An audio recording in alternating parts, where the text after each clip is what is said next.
Жаңа дәуірдің өзіне сай заңдылықтары, мүмкіндіктері және қауіп-қатерлері бар.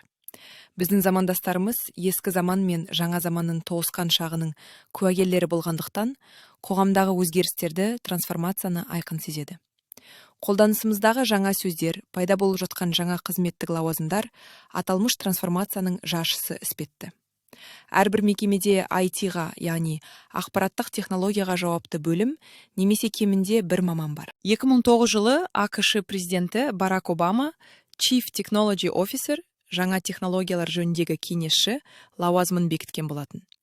Технологиялар жөніндегі кеңесшінің міндеті АКШ президентіне жаңа технологиялардың қоғам, мемлекет қауіпсіздігі және тағы басқа салаларға әсері жайында ақпарат беріп отыру. Сондай-ақ көптеген мемлекеттік және коммерциялық компанияларда аналогтан сандық технологияларға көшуге көмектесетін Chief Digital Officer жаңа лауазымы пайда болды.